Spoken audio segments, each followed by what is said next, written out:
નમસ્કાર દર્શક મિત્રો, સાવરકુંડલાની રફતારમાં આપનું સ્વાગત છે। આ દ્રશ્ય અમરેલી જિલ્લાના ધારી પાસે આવેલ હિમખેમડીપરા વિસ્તારનું છે।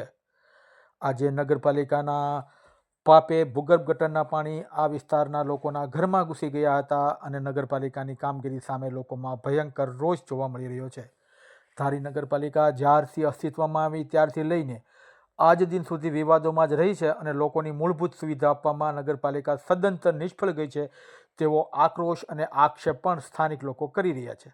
કચરાની વાત હોય કે ખુલ્લા ભૂગર્ભ ગટરના ઢાંકણાની વાત હોય કે ભૂગર્ભ ગટરની વાત હોય, ક્યારેય પણ નગરપાલિકા દ્વારા યોગ્ય કામગીરી થઈ જ નથી તેવા આક્ષેપો પણ સ્થાનિક લોકો કરી રહ્યા છે। ધારી નગરપાલિકાના કાર્યક્ષેત્રમાં આવતા હિમખેમડીપરા વિસ્તારમાં ભૂગર્ભ ગટરનું પાણી લોકોની ઘરની અંદર સુધી પહોંચતું લોકોનું જીવન જીવવાનું પણ હરામ થઈ ચૂક્યું છે અને સ્થાનિક લોકો દ્વારા અવારનવાર રજૂઆત કરવા છતાં પણ નગરપાલિકાનું તંત્ર કે વહીવટી તંત્રનું પેટનું પાણી પણ આજ દિન સુધી હલતું નથી કે કોઈ નક્કર કામગીરી પણ કરી શકે નથી। આ બાબતે સ્થાનિક પત્રકાર દ્વારા પણ નગરપાલિકાના ચીફ ઓફિસર હુણ સાથે પણ થયેલ ચર્ચા મુજબ નગરપાલિકા ચીફ ઓફિસર દ્વારા જણાવેલ હાલ અમારી નગરપાલિકા ખાતે સેટઅપ તેમજ મશીનરી પણ પૂરતા પ્રમાણમાં નથી, જેથી સ્થાનિક લોકોની અપેક્ષા અનુસાર અમે કામગીરી કરી શકતા નથી તેવું પણ તે જણાવેલ છે। ત્યારે આવો જોઈએ સ્થાનિક લોકોને પડતી મુશ્કેલી અંગે સ્થાનિક લોકોની જ વાત અને અહેવાલ।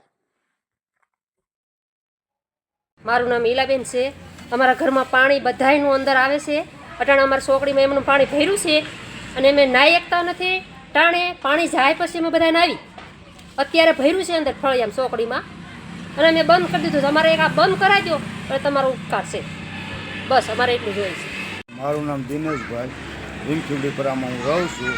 અમારે ગટરનો પ્રોબ્લેમ છે, અમે ઘણીવાર રજૂઆત કરી છે, કોઈ ધ્યાન દેતું નથી અમારામાં। અમે ગરીબ માણસ એવી હાવ ને ઘરે પાણી ઘરની અંદર કરી જાય છે, અમે જમવા બેસી તે અમારે વાસથી રહેવાતું નથી, બદબૂથી।